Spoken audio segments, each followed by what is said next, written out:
The fault. We believe that all men are created equal. To the magnificent mosaic that is America. From radio beacon to radio beacon. I have a dream today. Change has come to America. Believe me. Knock, knock. Who's there? It's a figment of your imagination. Randi Rhodes Show. Turn up your mind. Breaking news out here in Broward County, and I mean breaking. We just got this. Broward County now admits they submitted their recount numbers 2 minutes late, and thus, under the rules, the results apparently will not count. I want to tell you exactly what that means. The entire developments, the drama, the protests, the counting, everything that's been going on behind me the last few days, according to this breaking news tonight, that would be for nothing, because the state is going to use the original vote totals. Oh, my God. While this manual recount proceeds under state law. Can't make it up. Oh! Can't make it up. Welcome to Florida. Boy, oh boy. You know, when they talked about the November 2018 election, did you think it would be all of November? I wasn't, although I did say we were going to have a contested election because it's Florida. There is just no way. There is no way. So here's where we're at now. This is so, first of all, let me show you the front page of the Palm Beach Post. This is a mullet wrapper, okay? This is, I don't know even why we get this newspaper, but at least the subscription will pay for itself today. Here. Can you see that? It's Governor DeSantis, everybody. We have a white supremacist as the governor in the old Confederacy in the state of Florida. What could go wrong? Did you understand what Ari there said? Did you understand the explanation? Because it was very succinct and it was really, to the point. So they spent all this time and all this effort, and it wasn't just Broward. See, that's the thing. It's Hillsborough County, too, which is on the West Coast, Palm Beach County, and Broward County all missed the deadlines for the machine recounts. In such a case, the original tally stands as if there was never a recount. Now, our Secretary of State, Ken Detzner, decided that the IT guy, I swear this is what it came down to, that the IT guy who was inputting the results of the machine recount in Broward County. Broward! Now, you know why I yell at them like that. In Broward County, missed the deadline for hitting send by 2 minutes. Swear to God, 120 seconds. And therefore, the Secretary of State refused to accept the recount numbers and went with the old numbers in a very Democratic county, Broward County. Broward! And decided that the old numbers are, the numbers. That's what it is. The old numbers are the numbers in the governor's race. In the governor's race. The Senate race, in the original tally, was still so close. It was less than 2.25, okay? 2.5% different in the Senate race, and therefore our law, whatever's left of it, kicks in, and a manual recount is occurring right now, but only in the Senate race. So we have 11-hour days today. We have 11-hour days tomorrow. There will be 2 30-minute breaks each day. Can you imagine this? The table participant, you've got instructions here, right? And you've got, lawyers from the Republican Party, lawyers from the Democratic Party. You've got, observers, and you've got, table participants, and they're not allowed to leave. The table participant stays all day, the instructions say. And I told you yesterday, you think I'm crazy. I don't make this crap up. The rule for volunteers working the recount: no phones at the tables. All right. No pencils or pens. No food or beverages.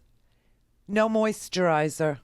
Hands must be lotion and oil free in case of accidental contact with the ballots. and they're having a very hard time finding volunteers who are willing to go 11 hours without snacking or moisturizing. I'm telling you, this is Florida. You know, a federal judge said, and this is the quote, Florida has been the laughingstock of the world, election after election, yet we still chose not to fix it. You know who we are that chose not to fix it? The guy who wants to be the senator from Florida. That's who. Oh, great plan. What a good plan. Let's put Rick Scott, who refused to fix my right to have my ballot. You realize what I'm saying here. Me, personally, did not have my ballot counted. You understand that, right? I told you I stood in line for 2 hours, and I was so proud of my I voted sticker. Remember, I wore it all day on the Tuesday. I saved it because I voted early on a Sunday. Sunday, Elliot. I voted on Sunday. People waited here for hours to cast their ballot, only to find out, not going to count it. No. So I'll just say, you know, yes, Florida votes poorly, in that we're not good at running elections. But at least we don't vote wrong like a lot of states, you know? And only half of our state votes wrong. Or a few over half vote wrong, depending on who is counting the votes. So I guess it's better to vote in a state that only votes half Republican and can't count than from a state that gives a landslide victory to a dead pimp. I don't know. Although I shouldn't say that because Nevada did beautifully in this election. Very, very nice. Except for small little tiny desert towns where prostitution is legal or some such crap. I mean, you know, and but this is just so amazing. And apparently even the lawyers did not know what to say. Absolutely stunning news we heard today. We had been sitting there. We had just gotten the news that they had made it. They were 15 minutes ahead of deadline. They were ready to go and submit these results. 2 hours later, they came back and said, actually, just kidding. We were 2 minutes late because the person who was in charge of submitting the results did not know how to work the website. So now the entire week's worth of counting and recounting is over. So they had the numbers, and they say that the official in there who was actually just putting them up just hadn't had enough practice on the website. Right. He said it was a user error. He didn't know how to work the website, and none of the results count. What was the mood in there when that news broke? Jaws dropped. That entire room was just stunned. Even the lawyers didn't know what to say. That's because they're not great lawyers. You know what I would have said? I would have said, this is Florida. Being 2 minutes late in Florida is like being 2 days early in a normal place. It's Florida. Accept the results. It went on all day. They were 50. They had the totals. They just couldn't be transmitted by internets. But they had the totals. And why didn't they just pick up the phone? I don't understand this to say she's 15 minutes. This is Snipes, right? She's 15 minutes early. Pick up the phone, transmit the information, over the telephone, back it up with fax and web. I don't understand. I really don't understand. And so we had to go back to the original tallies, and the whole thing was for nothing over here. I mean, this is crazy. By the way, Georgia, we should know Georgia at 5 o'clock today. It's 4 o'clock Eastern time. I don't know if Stacey Abrams is going to bring just one final lawsuit or not. I will tell you that she needs 17,000 of 55,000 ballots. That's what she needs. There are 55,000 votes between the two, and Stacey Abrams needs to get 17,000 of the votes, that are left to be, scrutinized or provisionals that need to have signature, whatever it is. And that's the only possibility because that would throw them into a runoff on the 4th of December. I don't think she'll get there. They say that only hundreds of previously uncounted votes would be added today, Friday. And then at 5 o'clock, it seems like the Secretary of State, Robin Crittenton, will certify the results of the election. Now, she has one last option, and of course, it's legal action. And she would have to say, that she has heard from more than 17,000 voters who said that they were prevented from voting on Election Day. She says that her campaign has heard from 25,000 voters who have had problems casting their ballot. But I can't tell, and there's no press release telling me that of the 25,000 who said they had problems, how many were not allowed, to vote. And that's what she would have to prove. She would have to prove that even though she heard from 25,000 that had difficulty voting, which is a sin, it's a crime, it's just disgusting. But she would have to show that 17,000 voters were prevented from voting. And then if she thinks that she can present that to a court, then she will file a lawsuit. Now, of course, the other side, the camp, who is the Secretary of State, who did purge more voters in the state of Georgia than any other previous Secretary of State in the history of that state. So that's saying something, in the freaking Confederacy where we all vote, Mississippi is also, they're going into a runoff on the 27th. Oh, and by the way, did you hear your Cindy girl, little Cindy over there? Cindy Hyde, Jekyll or whatever her freaking name is? The one that was appointed to take Thad Cochran's seat because he was under the weather, not feeling fit. Remember that? And so she's running against Mike Espy, who was a House member, number one. Number two, he was a cabinet member. He was the agriculture secretary. And he has to have a runoff against this little girl who, was just handpicked by Governor Bryant in Mississippi. So, we told you the story about her racism, right? Where she told a cattle rancher that if he invited her to sit in the front row of a hanging, she'd be there with him, just sitting in the front row. So I actually found, it's very bad audio, but this is where she said it. I would fight a circus song if he invited me to a public hanging, I'd be on the front row. If he invited me to a public hanging, I'd be on the front row. And of course, a train is going by on top of it. The audio, isn't that great? Oh, man, she's like, I don't know, protected by, the mighty hand of racism. And then there's another video of her saying, she's talking to a bunch of students, and they're saying things about, whether or not they should put voting precincts, polling places on school campuses. And she actually says, well, some of those schools are like a lot of liberals. So, restricting their right to vote, making it harder for them to vote. That's a great idea. Okay.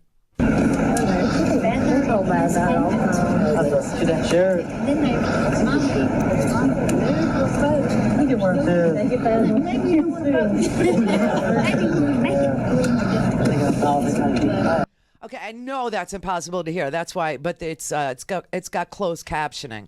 And here's what she says. She says, and then they remind me. And then they remind me that there's a lot of liberal folks in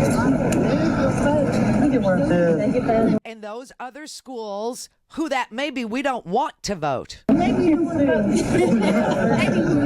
we want to make it just a little more difficult. So I think that's a great idea.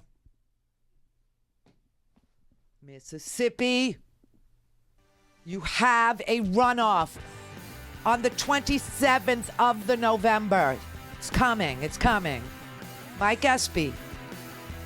Neither one of them, I think they both got 41%. Don't be like Florida. Half of us vote wrong.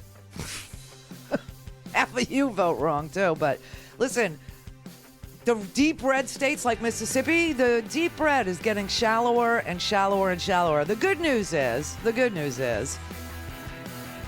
the only Republican serving in the entire Northeast right now, I swear to God, there's only one Republican, and she was not on the ballot this time around. You know who that is? In the whole Northeast, they're all Democrats now. State legislators, governors. It's Susan Collins of Maine. She's the only one left. That's right.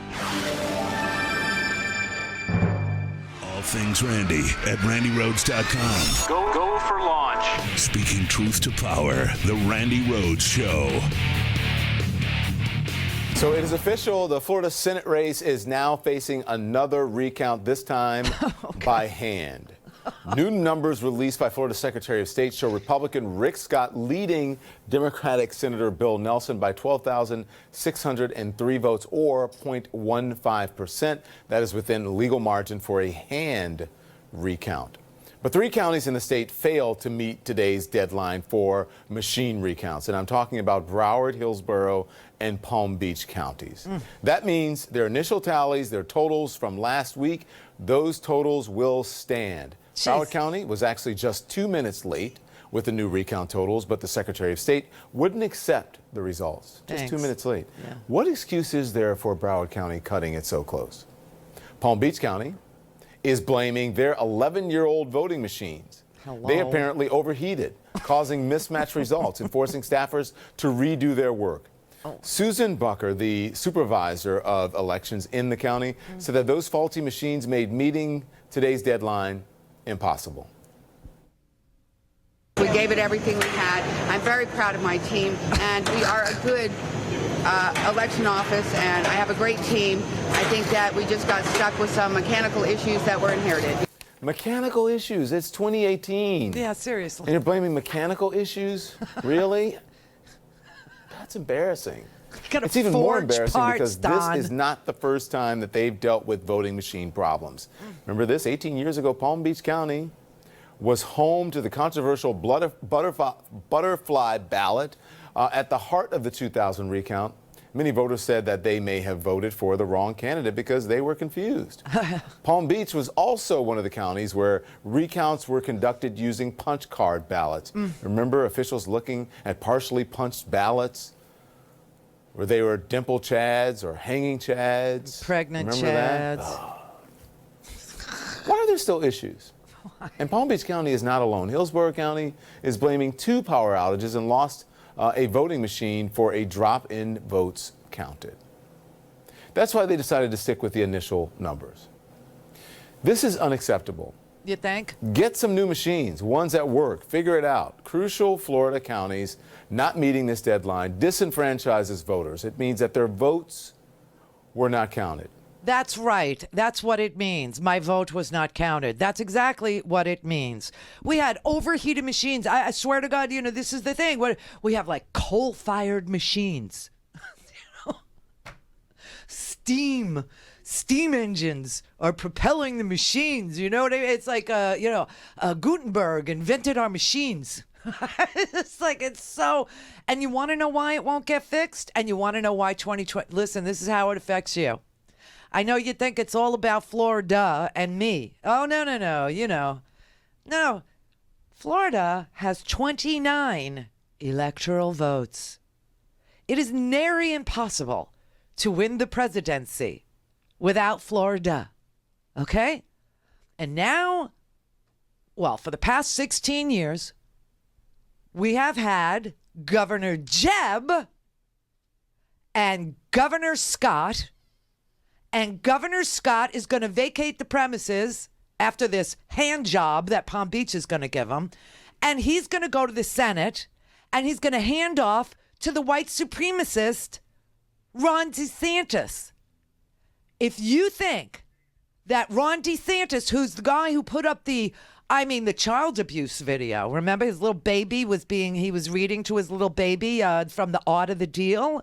And he had his little baby in a onesie that said, "Make America Great Again," and a little red cappy on his head. Oh, it's child abuse. If you think Ron DeSantis is going to improve access or the way that we vote or anything like that ahead of 2020, when we know that Florida, when it's close, they can steal it, they can flip it, they can deny that the new count should be the count, even though, you know, if it's only 2 seconds late or 2 minutes late, or even if they have no interest in fixing this place. And the United States of America, on the eve of 2020, you're all going to look at Florida, you're all going to forget that this happened in the midterms, and you're all going to say, how did Florida go for Trump? How did that happen? because Ron DeSantis, did I show you the front page of our paper, is now the governor of this state, replacing Rick Scott, who replaced Jeb Bush. And that's 16 years of not fixing our systems. 16 years of complete and utter neglect. 16 years of having to forge parts for our voting machines. It's freaking the third decade in the 21st century.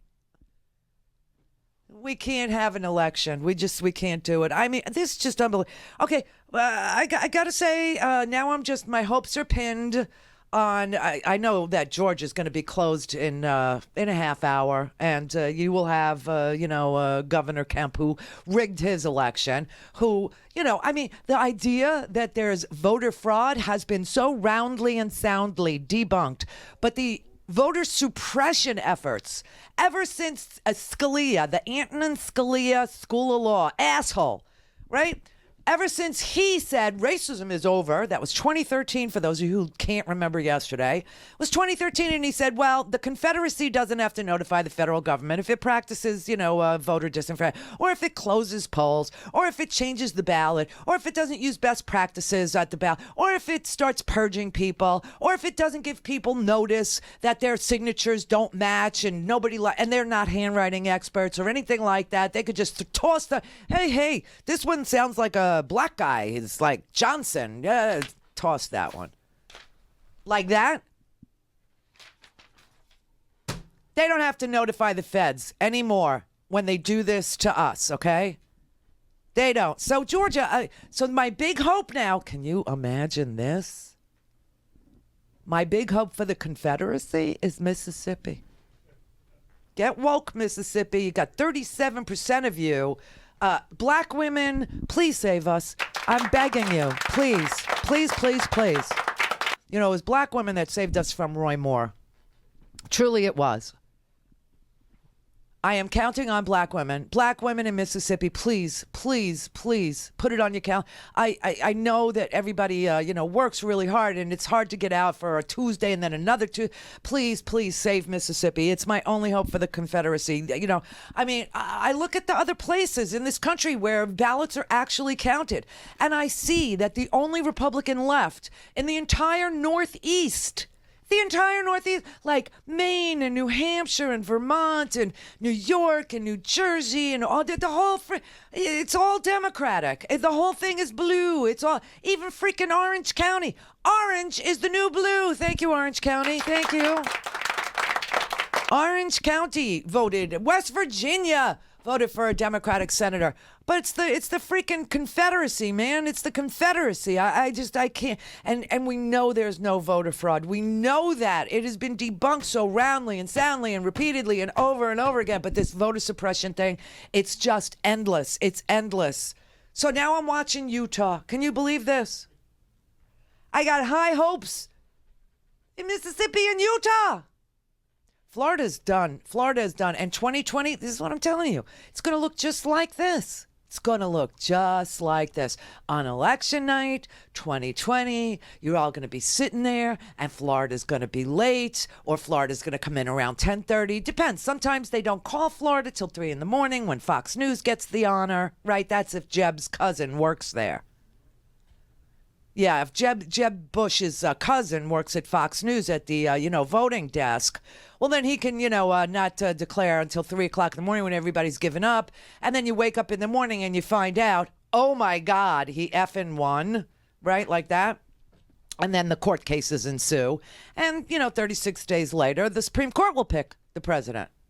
Now, this hand count, and oh, God, I can't get past it because my vote did not count. And I'm so tired of my vote not counting. And, I always think, well, it's important that I stay here in Florida. It's important because my vote actually matters here because, it's like half Republican, but I don't know. It's like a third Republican, 2/3 Democrat, but their votes count twice. Something like that. You know what I'm saying? It's like the rural areas. They count them. Bay County, you could vote by email. Think about that. They allowed a county to vote by email. Do you know how illegal that is? Oh, my God. It's just, wow. And there is no voter fraud. There is no voter fraud, despite what Lou Dobbs says. Well, we're watching, millions of illegal immigrants cross our borders, and many of them voting in the past election. That's just a couple of weeks ago, and having an immense impact. If there are, as Yale and MIT say, 20 to 30 million illegal immigrants already in this country, you know what that means for the districts of the U.S. Congress and the influence that they're giving to, for example, the state of California, Illinois, New York. But New York has such an the burden on our migration, economy. it's not going to have much of. Lou Dobbs. Oh, well, they're all voting illegally. Normally, we have a voter participation problem in the United States, but this year's midterms saw a record midterm turnout. Yep. With an estimated 115 ballots cast and nearly 50% participation. Wow. That's the good news. Mm-hmm. The bad news is that we're still struggling with basic process problems and accurately counting votes. Yeah, But President Trump believes the number one problem we face is voter fraud.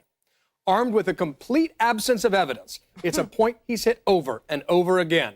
He cried voter fraud in 2016 before the election, declaring the system rigged and questioning whether he'd accept the results. Yep.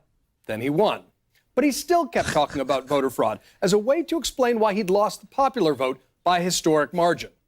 His short-lived voter fraud panel was a flop, essentially deemed a fraud itself by one of its own commissioners. In this election, Trump was back at it again. But repeating a lie doesn't make it true. No. And so here, again, are the facts. Voter fraud is vanishingly rare in the United States. For example, a loyal professor tracked U.S. elections from 2000 to 2014 and found only 31 instances of voter fraud out of more than 1 billion votes cast. Oh, my God. The White House has often cited a Pew study from 2012 as evidence of voter fraud, but that study actually focused and found problems with voter registration records being accurate. Right. The kind of troubles that led the president's daughter, Tiffany, Steve Bannon, and the Treasury Secretary to be registered in multiple states, none of which, of course, demonstrate voter fraud. The Brennan Center colorfully concluded that you are more likely to be struck by lightning than commit voter fraud. On the other hand, voter suppression is a real problem. A CNN investigation found that, quote, hundreds of new restrictions in a majority of states have been introduced since 2011. There are partisan obstacles at every step.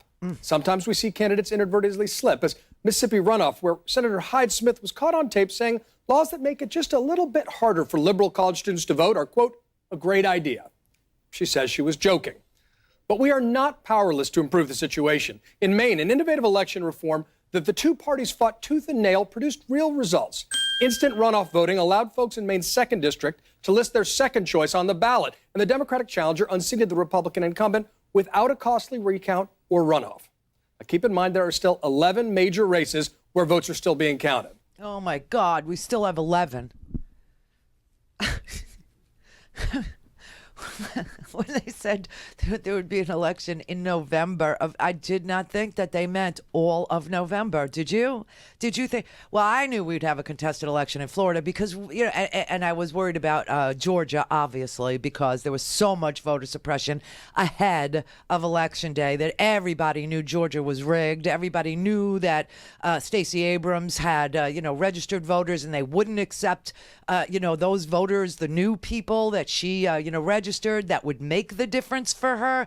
When we saw them attacking her voter registration efforts, and then when we saw them saying, oh, signatures don't match, and no, we're not handwriting specialists, but whatever, we're not going to, we knew Georgia was going to be, a terrible experience, just a disgusting, it was baked into the cake. Everybody knew it. Florida is Florida, so it's always baked into our cake. But honestly, if you think that you're not affected by our 29 electoral votes in a presidential electoral college, and knowing now that we have a white supremacist who is a Trump ass licker, who is our governor, if you think he's going to fix it ahead of 2020, you're out of your mind. You're out of your mind. And believe me, if it's close in Florida, which it will be, especially with these, steam-powered, coal-fired machines, West Virginia, we could probably employ everybody with all the metallurgic coal that we need to power our voting machines. I'm so angry I can't even tell you. But you'll see in 2020 when it's close, Donald Trump's going to say it was rigged. The governor of Florida, Ron DeSantis, will vouch for him. And if he doesn't prevail, he's not going to leave. He's not going to leave. And he's going to call out these white supremacists, these alt-right freaks, and they will take to the streets for him.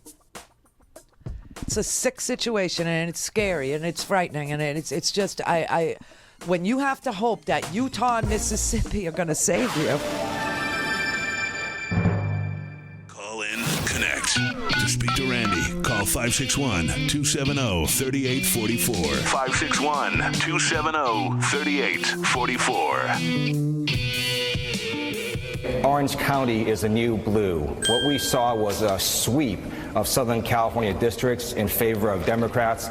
I'm a vice chair of the Democratic Congressional Campaign Committee. Look at that. We targeted all these districts in Southern California. We moved our entire Western Region office to Southern California, and you saw the amazing successes. Gil Cisneros just took the lead last night. He's also going to come in. We're going to have 6 new members from California who are Democrats. And why did that happen, Congressman? What's changing in Orange County that the rest of the country can look at? Well, it turns out that the Republican strategy of raising taxes on millions of Californians and then trying to sabotage their health care was not a winning strategy for the GOP. But in addition, Donald Trump has made everything about him these last 2 years. A large part of this election was a rebuke of the president. It was a rejection of his divisive, xenophobic, harmful policies. I hope Donald Trump learns his lesson from this election and changes course. That's what the overwhelming majority of American voters want. It is, but we can't get our votes counted here. So congratulations to the rest of the country that had a blue tsunami. It wasn't a blue wave. It was a slow moving, slow roll. Slow your roll. But it happened.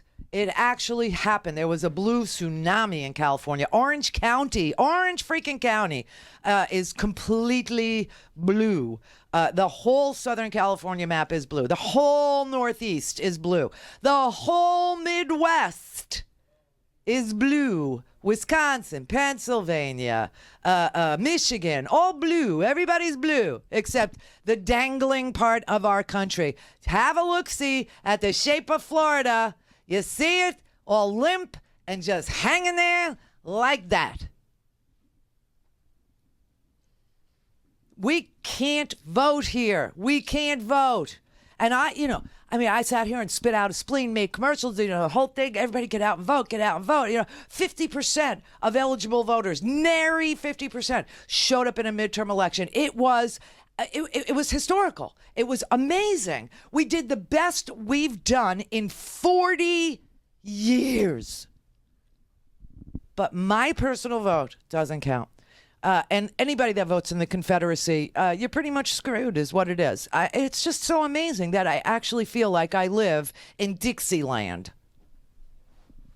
Unbelievable. And we are literally fighting for things like freedom of the press now. We are literally fighting so that, reporters who have previously gotten hard passes to cover the White House can't be singled out because we have, an orange Shih Tzu who like barks at mirrors. Every time he sees his own reflection, he freaks out and he starts barking at Jim Acosta. And they took away his finally the court did a temporary restraining order. Okay, this is a temporary ruling, which is why I'm trying to explain to you that this First Amendment issue, freedom of the press thing, is not over. What this court, this Kelly dude, who is a Trump appointee, he's brand new. He's all brand new and shiny, okay? And this was like his first big thing, his first big case. This guy did not want to rule on freedom of the press. He just did not want to do it. And he hasn't. And that Sarah Sanders, she tweeted out another freaking lie. I'm telling you, this girl cannot help herself. She cannot help herself. She actually tweeted out, quote, "Today the court made clear." Now, this should send a chill up your spine as much as me telling you I can't vote in Florida and that we have 29 electoral votes. This should scare you. I'm trying to scare you. It's not my usual, wheelhouse that, I like to be all hopey-changey. You know that. I'm usually the ultimate optimist, but on a day when they told me, oh, we can't count your vote, and so we're going to go back to the old count where, we only took the ballots we wanted. But Sarah Sanders, she actually sent out a tweet today, and she said, today the court made clear there is no absolute First Amendment right to access the White House.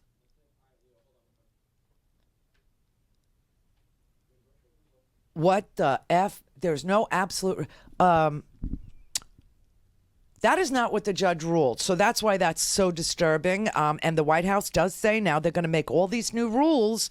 They're going to have all kinds of new rules about reporters and how it works and who gets in and who...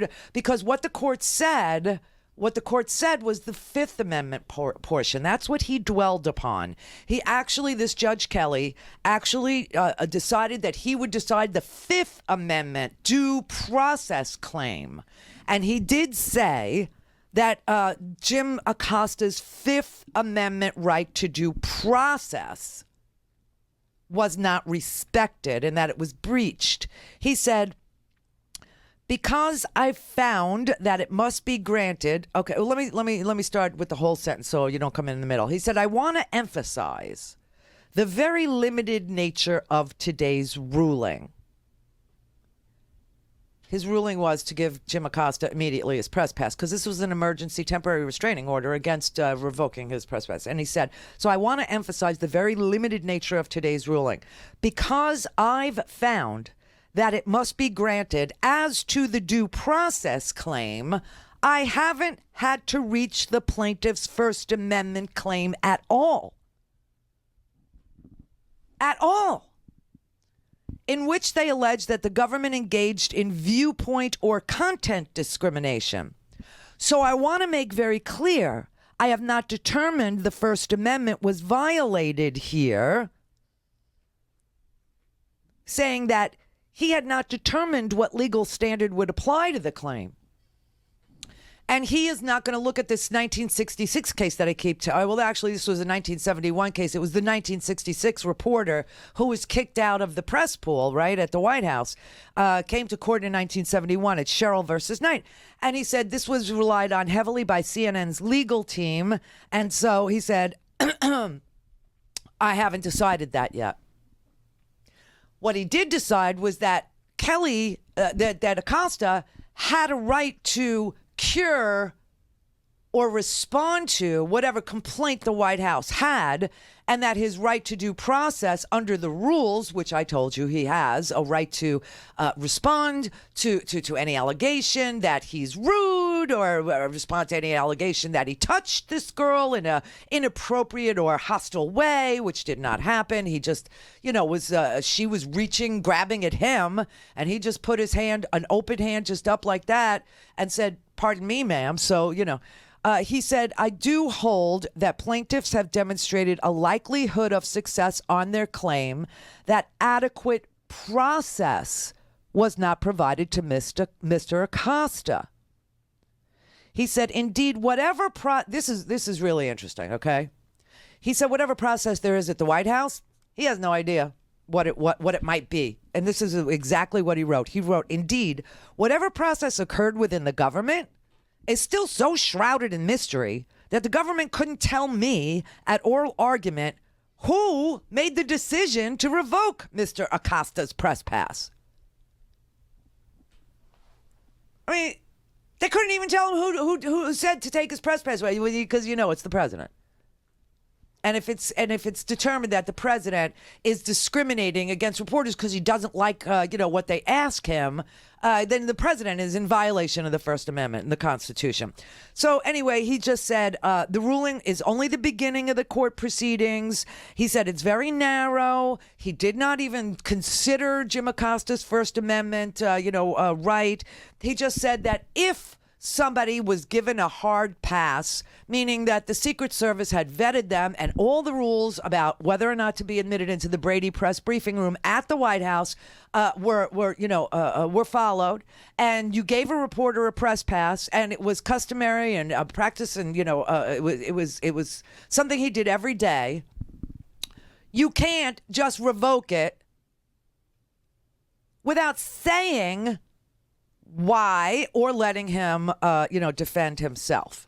And that's all that so next week is when we'll find out about the First Amendment issues. But this judge left the door wide freaking open. And, he hasn't concluded anything. He just said, if at some point after restoring the hard pass, the government would like to move to vacate the restraining order on the grounds that it has fulfilled its due process obligations, then it may, of course, do so. And I will promptly address that. And then the remaining basis of the temporary restraining order. But he did say that the case that CNN was relying on, this Cheryl case, which is the name of the reporter, Cheryl, that, quote, once the White House opens up a portion of it to reporters for their use, some kind of First Amendment liberty interest protected by a due process right is created, and I simply have no choice but to apply that precedent here. So this guy did not rule on the First Amendment at all, and it's very complicated. And if you don't think it's complicated, let's throw in another name who might have a First Amendment right to publish stolen, hacked material, or might not. And that's Julian Assange. These are not easy questions. And nothing was decided on the question of his First Amendment right. This was a due process claim, and it was ordered that his pass be given back because his due process was so denied that even at oral arguments, freaking White House lawyer, I told you that, idiot lawyer that said, well, Jim Acosta can cover the president simply by watching television. I couldn't believe James Burnham is our government attorney. Oh, my God, I couldn't believe that was his argument to the court. But the court asked, whose decision was it? Who decided to revoke his pass? And all the lawyers just looked at you. I don't. A name? You want a name? The pressure of a name. The pressure of a name. Cinderella. We don't know. Everybody, thanks for coming. I just want to say something very briefly, and that is I want to thank all of my colleagues in the press who supported us this week, and I want to thank the judge for the decision he made today. And let's go back to work. Thank you. He seems so proud, and I want him to be proud because he did get his pass back, and he did go to the court to do it, and he had to go to the court to do it, which in and of itself is bizarro world. Because the only time that a reporter at the White House was denied entry after being granted entry was the Cheryl case, and they decided to say that he was, they feared for their lives, which was found to be completely made up. So that did not work. This was, the Nixon White House. This was, it's just, this is the kind of, environment that we're operating in now. But as far as the First Amendment, Sarah, you better I don't know what the president is going to California. He's going to paradise. 600 people are still missing.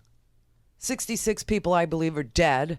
And the president is now going to paradise. And the only good thing about that is when you see this president standing in the hellscape that is that town, at least it will look like his natural environment. And Sarah needs to be there too. Because if you think that at the end, all you got to do is say, oh, please forgive me for all my lies, and then I go to paradise, then I go to heaven, you are sorely mistaken. You will be judged. Dan in Massachusetts. May I help you, Dan? All right, then. Joyce in Oregon. Hi, Randy. Hi. Love you, first-time caller. Oh, wow. I've been listening to you since 2006 when I moved to Oregon. First time I heard you, I was like, who is this woman? Yeah, I know. I've got to listen to her every day. Yeah, I'm like Spanish. I grow on you. You know what I mean? It's like kudzu is what I am. You tell the truth I know. every day. Every day. And you know how you know? You know how you know who's telling you the truth and who's not? If somebody is telling you stuff and it never is right or it doesn't ever happen, that means not only are they a bad analyst, but that they didn't tell you the truth to begin with. So you have garbage facts in, garbage conclusions out. Well, I listen to you and I do my homework. I read newspapers. I learned that from my mom every single day. And I just want to tell you. This is a newspaper, everybody. This is what it actually looks like. It looks like this. I'm an old person. I say I'm an old person. But I listen to you every day, and I swear to God, we got to do something about this guy in the White House. Oh, it's not just the White House. Guy, Wait. Oh, my God. It's freaking me out. It should freak you out because, you know, Florida, like I said, is going to be like a major thing in 2020. And we now have Rick DeSantis in charge of the entire voting apparatus. Scary. It is scary. Very scary, Randy. I know. Well, I love you. I love you. Keep listening to you. All right. Bye. Bye. Yes, Dan. Oh, Dan, how may I direct your call, Dan? Hi. Hi. Hey. Oh, hey. Hi. Hey. Okay, a little mistake there. Okay, well, you know, one thing that I don't really know where I'm going with this yet, but I was out walking my dog for about 20 minutes, and one of the things that occurred to me is that a 2-minute missing of the deadline is just weird. Oh, please, tell me about it. 2 minutes, they wouldn't accept the results and went back to the original funky count, the one that was didn't read the ballots. The one where you had so many more ballots for governor than you did for the Senate race. Yeah, that seems normal, right? And then they had the numbers. We don't know what they were, but they have the numbers. They just couldn't transmit them by internets, and therefore, we're going to go back to the original count. Expect this in 2020. Know this. And so you know what the lesson is? Just so you know. Now, it's not that your vote doesn't count. It's that it cannot be close. You have to overwhelm them. If we had, instead of 50% turnout in this state, or 49, if we had 60, the results would be clear. You cannot let it be close with these people running elections, with loyalists and white supremacists and alt-righters, with fraudsters. Rick Scott, like I said, $1.7 billion in fines he had to pay for bilking Medicare, and he was CEO of this giant hospital chain down here. Now he's going to go to the Senate?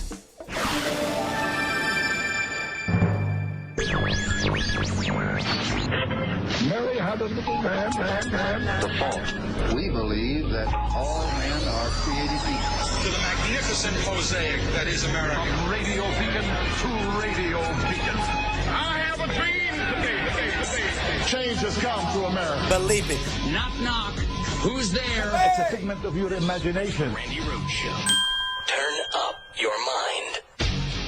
Is Assange finally facing charges? Yeah, certainly it would seem that he is. And what this filing of these charges now allows basically is for an arrest warrant to take Julian Assange, should he be released from this embassy, should he go free. Essentially, authorities in the UK now have the authority to arrest him.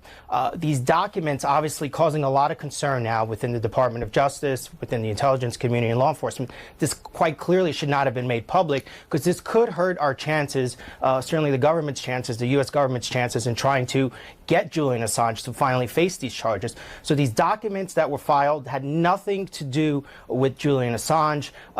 They popped up last night on Twitter, and here's what some of them said, just to give you an idea of some of the other information that was contained in these documents. It says that the complaint, supporting affidavit, and arrest warrant, as well as the motion and the proposed order, would need to remain sealed until Assange is arrested in connection with the charges in the criminal complaint. And of course, that goes to the fact that the U.S. government does not want to hurt its chances to try and take Julian Assange into custody. Obviously, Julian Assange, his attorney reacting to this news, saying that the news that criminal charges have been apparently filed against Mr. Assange is even more troubling than the haphazard manner in which that information has been revealed. The government bringing criminal charges against someone for publishing truthful information is a dangerous path for democracy to take. And of course, Jim, this has been a concern for many who have followed this case, including people inside the government under the Obama administration. People at the Department of Justice at that time were hesitant to bring charges against Julian Assange for this very reason his attorney here says. But it seems at least that this Department of Justice, it seems, has finally brought charges against Julian Assange. Wow. So everybody is on indictment watch. So if you don't know the full story here, what happened is really mysteriously, it could be as simple as somebody copied and pasted the wrong portion of an affidavit, the wrong portion of an indictment to another indictment.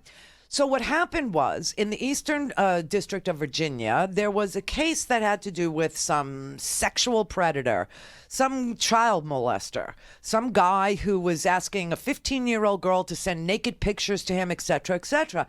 And the court was, the indictment was being filed with the court.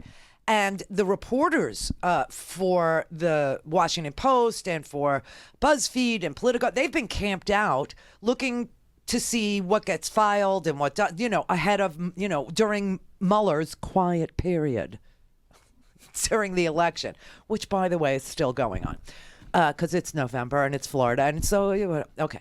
So this guy that was being indicted for this crime of trolling 15-year-olds, girls, his indictment was unsealed.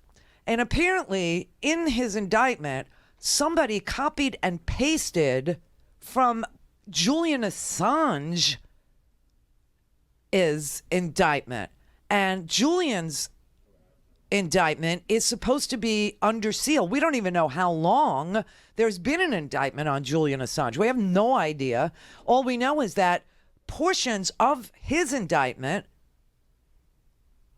ended up attached to and inside of an unrelated cases indictment. It's just such a weird story. But now the press has it. And now people know that Julian Assange is going to be, that the United States would like to arrest Julian Assange and try him. But, because it's only a little tiny, teeny, tiny piece that was copied and pasted, and the rest of Julian's indictment is under seal, we have no idea what they're charging him with. Is it the Espionage Act? What is it?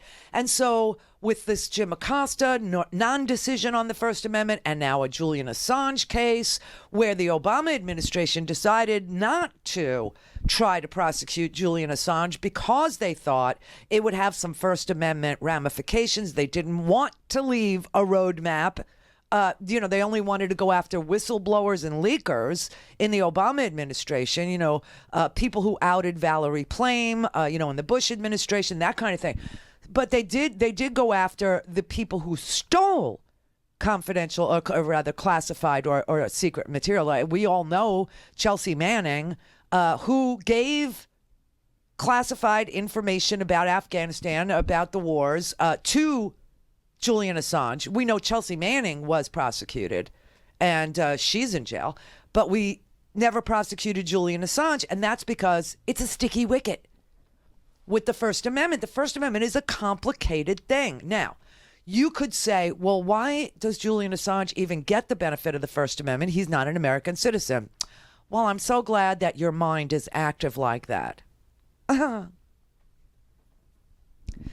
isn't that he gets constitutional protection being a citizen of, Sweden or, now a citizen of Ecuador, living in London in the Ecuadorian embassy. I believe they granted him citizenship in Ecuador, and he's living in the embassy, and they've put out complaints about him going, he doesn't clean up after his cat.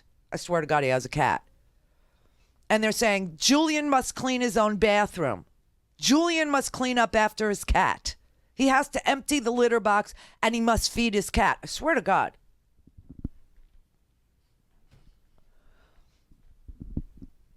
But if Ecuador cuts him loose because they find him to be a slob and they're done with him, and they release him or keep him out of the embassy and he leaves Ecuadorian soil, which is really in the middle of London. You understand? He's in London. But the embassy is Ecuadorian soil, just like the Russian embassy in Turkey where Khashoggi was killed, right? That's Saudi soil, even though it was in Turkey. So the same rules apply here. So if Ecuador kicks him out of the embassy and he sets foot on British soil, the Brits can arrest him and extradite him to the United States. Well, once you indict him and he's here, the Constitution applies. It also applies to immigrants who make it here. Once you set foot on U.S. soil, the Constitution also applies to you. So that's why it doesn't matter where he's actually from or whose citizenship he actually holds now. What would matter is if he's charged in an American court, then all the constitutional rights that we all enjoy are afforded to him as well, right? So he would have First Amendment constitutional protections. The question for Julian Assange, the lawyers already tipped their hands saying, well, he just printed truthful information. So how can you, he's like a journalist. He's like a journalist. So there's going to be a lot of difficult questions. Is he a journalist? Does he run a free press? Is that what he was doing? Did he have an intent to harm or deprive Americans of some right that they had? Or was what he published a matter of public concern, or did it serve the public good? Now, you could argue that when Chelsea Manning released all the stuff about the war so that we could see that the wars were, bogus, or the warrantless wiretapping, or whatever it is that, these, transparency outfits claim to be, you could argue that there is the public good here has an interest in those documents, even though they were stolen, like the Pentagon Papers. So you would prosecute the person that violated, the classification, but you wouldn't prosecute the journalist. However, in this case, ladies and gentlemen of the jury, I would submit to you that the documents that Julian Assange released during the 2016 presidential election not only were stolen by a foreign adversary, but were of no concern to the public. Are you going to tell me that I needed to know, or that it was in the interest of the public good, that I now have Hillary Clinton campaign manager John Podesta's risotto recipe? You see what I mean? But I don't know what they're charging him with. If they charge him under the Espionage Act, that's one thing. I mean, there's a lot in the Espionage Act. I actually printed it out. The relevant provision of the Espionage Act is Section 793C, and it says whoever having unauthorized possession of, access to, or control over any document, writing, code book, signal book, sketch, photograph, photographic negative, blueprint, plan, map, model, instrument, appliance, or note relating to the national defense, or information relating to the national defense, which information the possessor has reason to believe could be used to the injury of the United States or to the advantage of any foreign nation, willfully communicates, delivers, transmits, or causes to be communicated, delivered, or transmitted, or attempts to communicate, deliver, transmit, or cause to be communicated, delivered, or transmitted to any person not entitled to receive it, or willfully retains the same and fails to deliver it to the officer or employee of the United States entitled to receive it, is in violation of the Espionage Act. Now, it would be great if we knew what he was being charged with, but we don't. We don't. Now, I will tell you that there was an indictment of 2 lobbyists that worked for AIPAC, the American-Israeli PAC, and they facilitated the transmission of classified information to Israel. Their case fell apart without setting a clear precedent on how the First Amendment would protect unauthorized disclosure of national security information. If it does at all, we don't know. But I don't know what he's charged with, and so you can see the dilemma. You can see the difficulty in assessing whether or not it would be good precedent for journalists, it would be good precedent for a free press to even prosecute Julian Assange. No one knows the answer to that, and I certainly can't figure out what I would do because I don't know what he's charged with. But I would say that releasing stolen, hacked documents from a foreign adversary pertaining to a U.S. election, during the U.S. election, especially moments after the Access Hollywood tape is released, and after communications with Roger Stone and Jerome Corsi in order to affect the election, shows intent to cause harm, and no public interest was served. Randi Rhodes Show is live on RandiRhodes.com and the free Progressive Voices app for Android and iOS. Visit the App Store or ProgressiveVoices.com now. Did you see another one? Another one came in today. This WikiLeaks is like a treasure trove. It's been amazing what's coming out on WikiLeaks. Now, this just came out. WikiLeaks. I love WikiLeaks. You've got Russia. Yeah. This is all about hacked material that was taken by Russians from the Democratic National Committee and somehow given to Julian Assange, who decided at various intervals in the campaign, like especially after the Access Hollywood tape, which we thought sunk this man's chances, started releasing in batches, not in one big doc dump, obviously to upend our elections, to put doubt in the minds of people who might have voted for Hillary Clinton to either stay home because they couldn't make themselves vote for this fascist, this racist who started with, Mexicans are rapists and they bring drugs, so they stayed home. Voter suppression, right? We're back to that. But honestly, we don't know what to do about, Julian Assange. People are going to argue all day long that, Julian Assange was serving some role.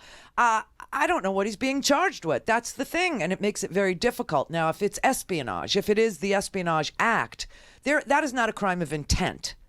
You don't need to show intent, although it's clear by the weird schedule of the various document dumps at key moments in the campaign that this was intentionally designed to harm Hillary Clinton's campaign. There is no question that what these releases were all about were to harm Hillary Clinton's campaign and to sow doubt in the minds. And you know what's really fascinating? There was nothing in any of those emails except for one about Debbie Wasserman Schultz attacking Bernie Sanders, which was really gross. And it caused her to lose her position at the DNC.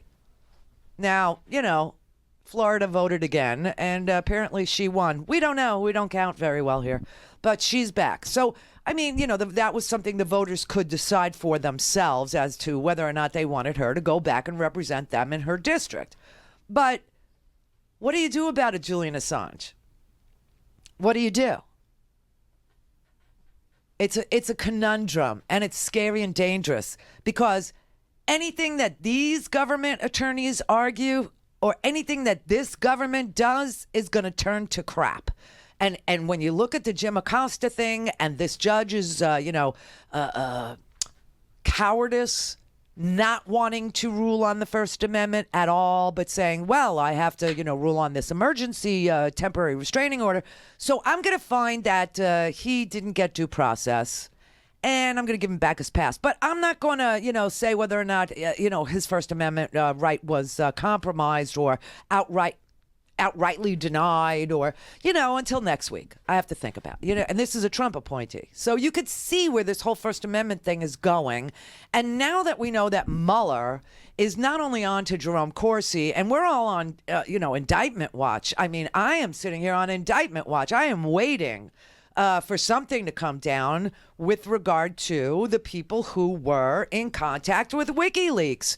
And that would be Roger Stone, and that would be Jerome Corsi. And both of those men have said that they totally expect that they will be indicted. In fact, Roger Stone has gone as far as to tell some friends what he wants said on his behalf should the court put a gag order on him. I mean, they all think they're going down, or at least getting indicted.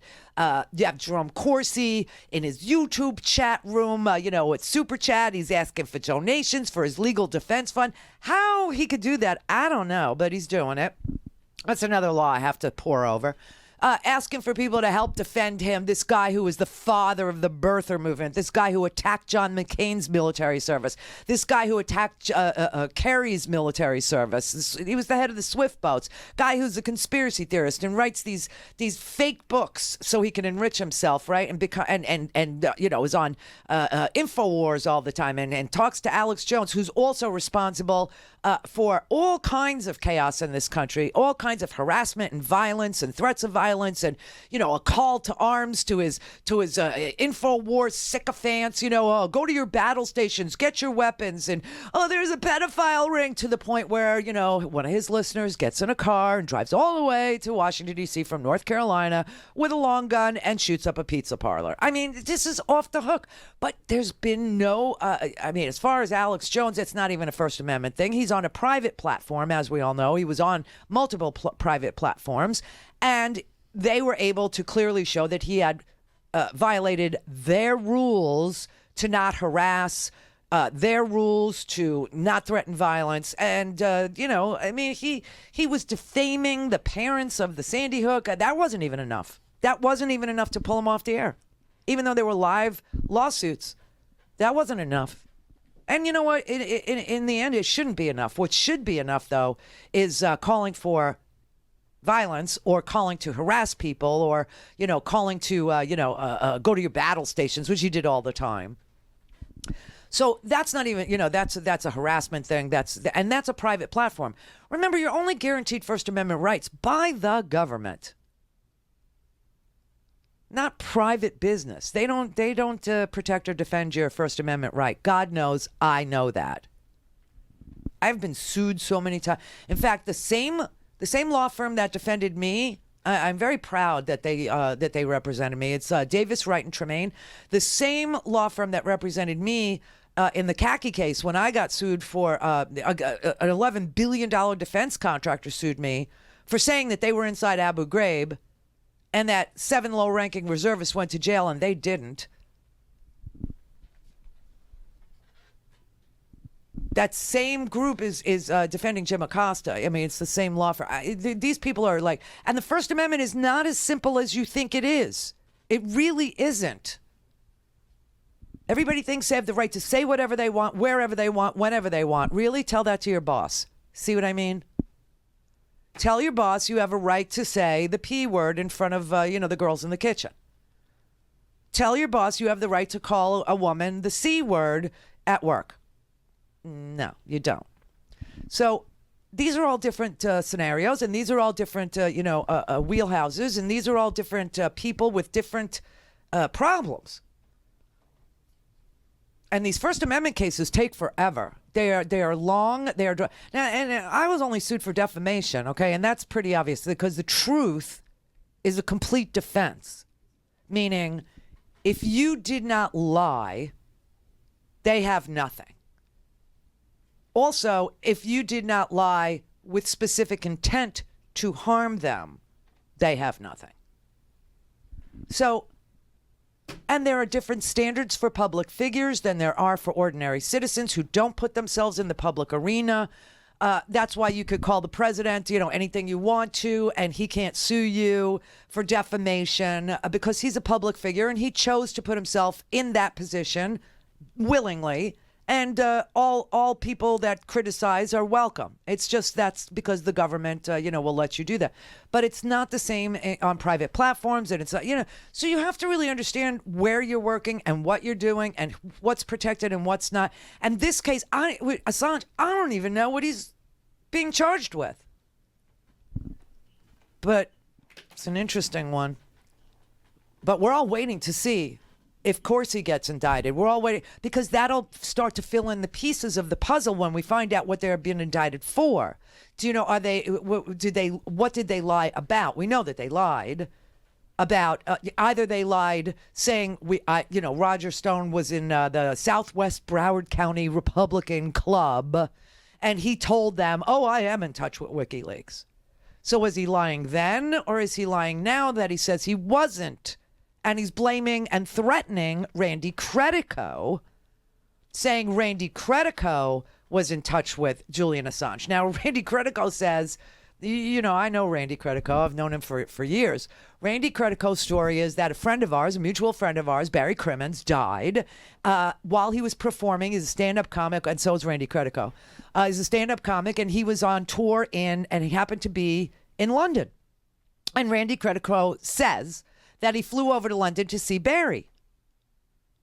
And that while he was there, he thought it would be funny if he stopped by the Ecuadorian embassy in London. And, but the text messages between Roger and Randi seem a little deeper than that. But that, that's what Randi Credico told us. I mean, he called in one day unsolicited. I didn't book him or dial him or anything. A friend of his heard me talking about him, and he called in, and this is the story that he told. Now, of course, he was hysterical because that's Randi. He's just Randi. But now there are text messages between them, and not only does Randi Credico say this is the week that Hillary Clinton's campaign will die at the hands of WikiLeaks. Okay. And he's saying to Roger Stone, now you don't know me. And Roger Stone texts him back and says, yeah, you died 5 years ago. I mean, it's just so weird what's going on. But if there's an indictment of Roger Stone, we'll know what did he lie about and whether or not there's, a good case. Same with Jerome Corsi. They say he was an interlocutor, an intermediary between WikiLeaks. So this is all between, Julian Assange and these guys. And there are, tweets from Roger Stone saying John Podesta is next in the barrel. And we know that Roger Stone was in touch with this Romanian troll who is really a Russian troll named Guccifer 2.0 or Guccifer, if you say it the Romanian way or the Russian way, whatever. And we don't know, but everybody's on indictment watch because Jerome Corsi was on his stupid show saying, please give me money. I'm going to be indicted. I'm 72 years old and praying to Jesus or some such thing. And Stone has said that he expects to be indicted. Junior, according to some sources, is running around telling his friends he thinks he's going to be indicted for the Trump Tower meeting and lying to Congress about it. Eric Prince is likely to be charged because they have cooperation from that guy, George Nader, that Lebanese guy who was convicted once for child porn. This is why they're all like obsessed with pedophilia. And yet every time you look down, somebody's, they've been somehow pedophiles. It's just so sick. But this guy, George Nader, is the guy that actually brokered the Seychelles meeting to open up a back channel to Russia. Remember that with Eric Prince? And he's cooperating. And now there's, another article today in the Daily Beast about how one of Dick Cheney's old aides, John Hanna, a Cheney advisor who worked on Trump's State Department transition team, where they picked Rex Tillerson, the chairman of ExxonMobil, to deal with the petrol state Russia. Oh my God, it's just so thick. Right, that Mueller is on to him too, and that he's been called in, he's been interviewed, and that it has to do with the Seychelles meeting and Eric Prince. So we're all waiting. The quiet period is over, and it's Friday, and Friday is a good day to dump documents, but so far nothing. But you never know. Miguel in Los Angeles. Hey, Randy, long-time listener. What I'm thinking is possible charge against Assange would be conspiracy to defraud the United States, which is the interference with the U.S. election. So there'd be no First Amendment issue because he's not charged with the actual release of the document. But he would... conspiring with a foreign country to interfere with the U.S. election. Yeah, I get that. And that's what I'm saying. It's so important, like what he's charged with, in order to deduce whether or not this is a slippery slope for journalists. Well, yeah, but if he's charged with interference with the U.S. elections, it's the Russians, Assange, Roger Stone, all getting together to release this information specifically to interfere with the election. So there's no First Amendment issue with that kind of charge. Well, I can tell already that his attorney is going to make it one, because his attorney is saying publishing truthful information should never be a crime. Well, then this is where they'll go with it. The Pentagon Papers, right? They'll go back to Ellsberg, and they'll say, well, the Washington Post, they published, classified information about troop movements and the war and all this, and it was, but that was something that served the public good. I don't even see where they get to, you know what I mean? And that's why that charge would be differentiated from the Pentagon Papers. And that's the Pentagon Papers was supposed to be giving out information to the public for general good. This is giving out information to the public specifically to help Trump and defeat Hillary, which is not protected by the First Amendment. If you're conspiring. Well, I know, but you have to have the conclusion from Mueller that there was a conspiracy to defraud the United States. You have to have that case in order to fold Julian Assange's portion of that fraud into the charge. That's why it's so important to know what it is that he's being charged with, because we don't know. We don't know. Well, we don't know now. We will. Apparently, we will soon. That's how I'm on indictment watch. I can't wait. I can't wait to hear. I need to know. I want to know. I want to understand. But it is. There's a lot of First Amendment stuff going on in this country right now, and Trump has threatened to shut down the press more than once. He said others, and they're going to make new rules. He said today.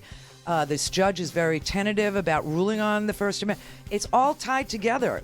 You have to protect publishers of truthful information. And I can already see that that's the road that the defense of Julian Assange is going to, take. But then again, like this caller says, if it's a conspiracy charge to defraud the United States, then it doesn't come near the First Amendment. And also, what is the public good that was served by giving me Podesta's risotto recipe? This is the Randi Rhodes Show. To speak with Randi, dial 561-270-3844. That's 561-270-3844. All right, Stacey Abrams has... I don't want to use the word conceded because she won't concede. She has a reason for not using that word. I'll explain to you in a second. But she has given up the fight to be the governor of Georgia. The state is now eligible to certify their results. They have been for the last 45 minutes. I guess they were letting her have her say prior to certifying the results. But here is what she said. She said she saw no legal path to overturn the results.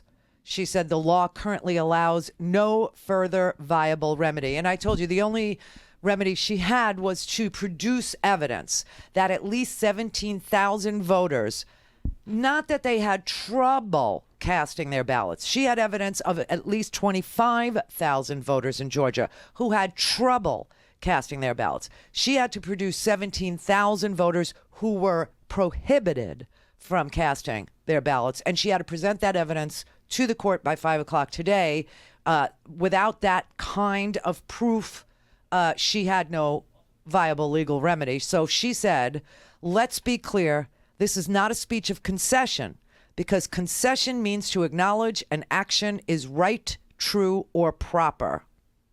As a woman of conscience and faith, I cannot concede that. So she made that announcement just a few minutes ago, and the state is now eligible to certify the election results, which I'm sure they will do in just a few seconds or a few minutes. And that's it. So Kemp is going to be the governor of Georgia, the guy who had commercials where he was going to load up his pickup truck with illegals, load up his pickup truck with, all those illegals that come here to vote. That's the governor of Georgia. And the governor of Florida is a white supremacist. Great. The Confederacy is alive and well, everybody. Alive and well. All right. Rich in Denver.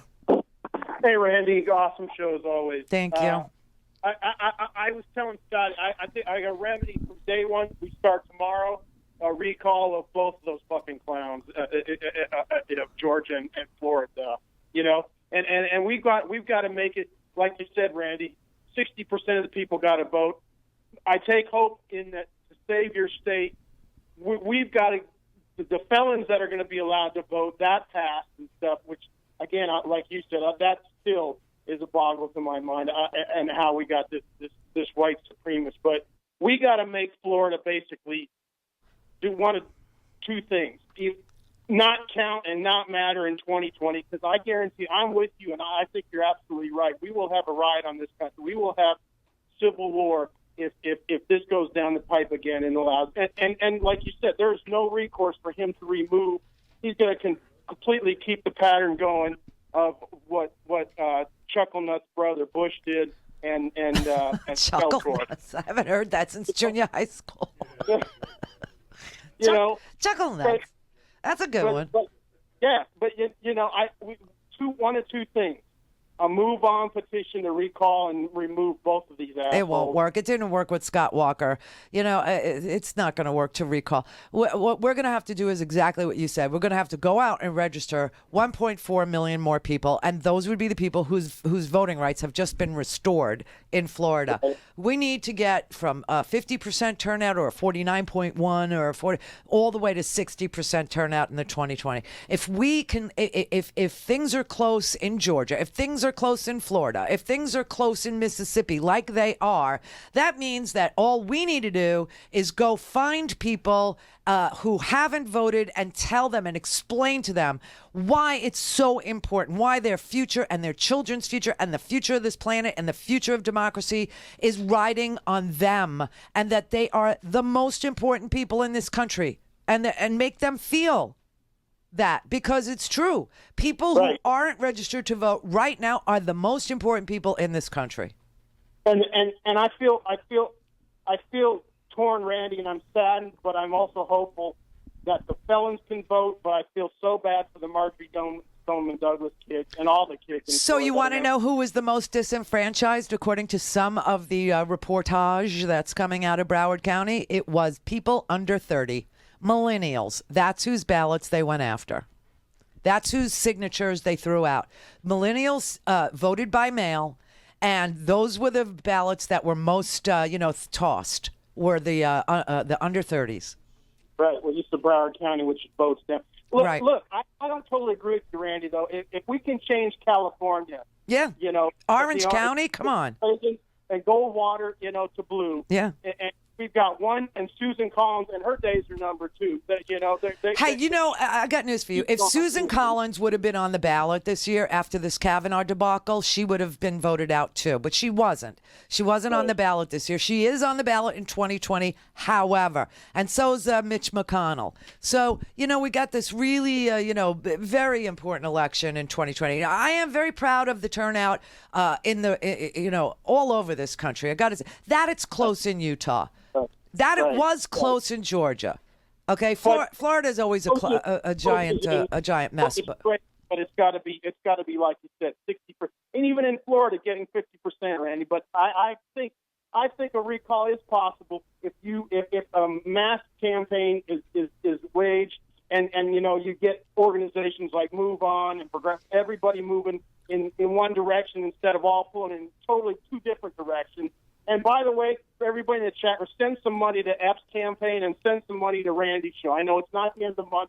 Send money. But this is exactly what we're fighting for. And Randy's absolutely right. It affects all of us. It affects all 50 states. If this state goes down again in 2020 for the Republican race, because this asshole won't go via violence. You better keep me around. I'm so serious because I'm telling you right now that 29 electoral votes, don't you remember watching Meet the Press and, all this stuff it was all about Florida, Florida, Florida. And it always, always is. Right. Absolutely. So, honest to God, this is going to be a complete and utter mess unless we can get turnout up to 60%. Now, I will say I'm encouraged that we can, because this was a midterm, and we got in a midterm almost 50% participation.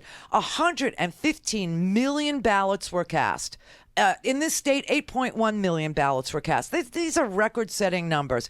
People wanted to show up for this. If we can register another 1.4 and 1.5 million people, if we can stay, in their face and make sure they understand that they are the most important people going forward, if we want to keep a democracy, and I mean a small d democracy, if we don't want to see, like a complete destruction of the free press, if we don't want to see, we've already seen almost complete militarization of the police departments. We see people being shot unarmed and no consequences over and over. We see people, I posted last night on my Twitter feed, there are actual Nazis marching around the Kohl's shopping center, okay? With weapons, dressed all in Nazi regalia, in black uniforms with Nazi patches and everything, marching around a Kohl's shopping center in Arkansas on their way to Little Rock, okay, to cause all kinds of trouble. I mean, it's pathetic. He has unleashed the whirlwind, okay? These white supremacists are everywhere, and this man has turned off the lights, and the cockroaches are climbing all over us. Yep. And the thing, Randy, he's got a Nazi running in Miller, running his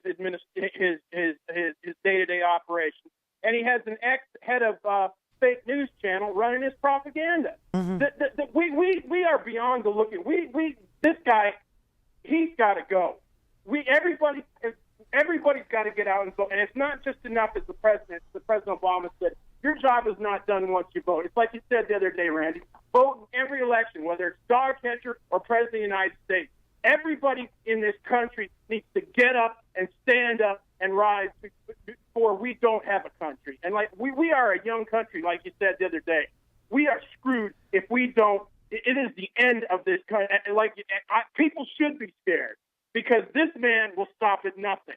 He will stop at nothing, inciting violence, and his minions will take to the street, his cultists, if he is allowed. We have not only is Bill Shine running the propaganda machine, not only is Sarah Sanders tweeting out, doctored videos, which is a sign of an autocrat and authoritarian.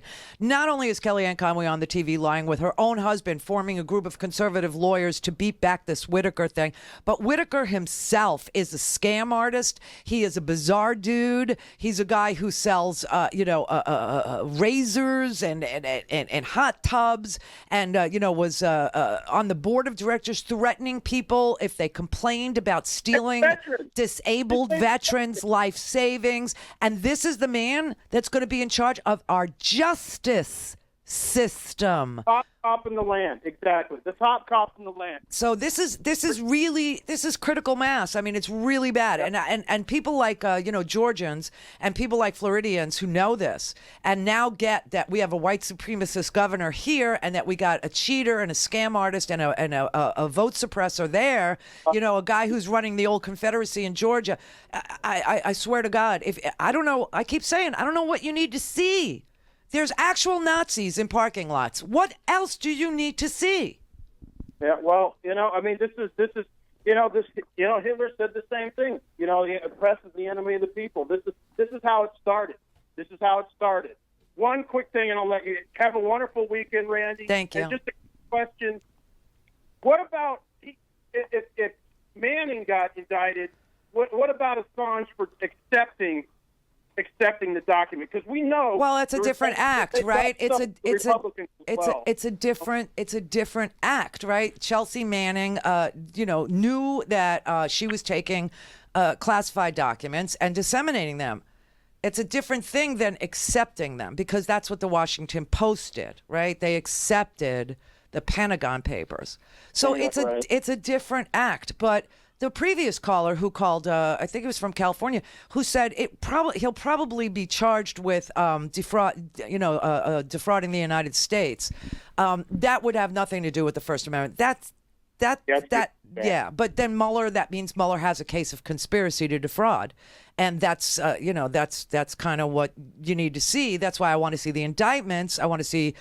Julian Assange's indictment. I want to see Stone. I want to see Junior. I want to see Corsi. There's a lot. I want to see this Hannah dude. I want to see Eric Prince. There's so many people. And the rumors are that Mueller is sitting on dozens of sealed indictments. Dozens. Yeah, it's a trope, yeah. And like you said before, they've got shit on the Republicans, too. And it was a dog whistle by Idiot Boy to the Russians, 8 days before she was up in the polls. And then remember, he said, WikiLeaks, there'll be a big announcement come to 30,000. And that was a key to WikiLeaks to release the shit, And her poll numbers started going down, and boom, that's where the whole thing turned. And what's crazy is there was nothing, terrible in any of those emails. That's the whole thing. Yeah. There was nothing. I benefited from. I mean, if you wanted to argue a public, I don't want to give the lawyers any ideas on the other side, but you could argue that the public was well served because John Podesta's risotto recipe is magical. And you know what the secret was? Slow. You pour in the broth slow. You pour it in real slow. You're a really good listener, and I love you for that. I love you. Thank you. Take care, sweetheart. Bye-bye. Bye, Rich. He's exactly right. The secret to brilliant risotto is adding the broth slowly. It's like when you make your roux, you add the flour slowly and mix. Anyway, I just have to tell you that there is a Washington Post article in the homework today at randyrhodes.com. The homework is free. Sign up for the homework. Thank you very much. Just so I know that we're all on the same page. That's the only reason the homework is completely free. I just want people to read newspapers, and that is really what it is. It's an aggregator of newspapers. But here's the article in the Washington Post. It's called "The Backlash to the Election is Coming. Right-wing extremists are already threatening violence over a Democratic House." It's chilling. It's bone chilling. I was gonna, get there today, but we didn't get there today. But the far right is literally sitting there, furious, fuming, threatening violence because the House of Representatives flipped to the Democrats, and they know the Democrats and the House is where impeachment begins. Now, if Mueller's report is as damning as it seems to be gelling, right? It seems to be, there is a giant conspiracy here, and you could get him removed for that. Buy a stinking podcast.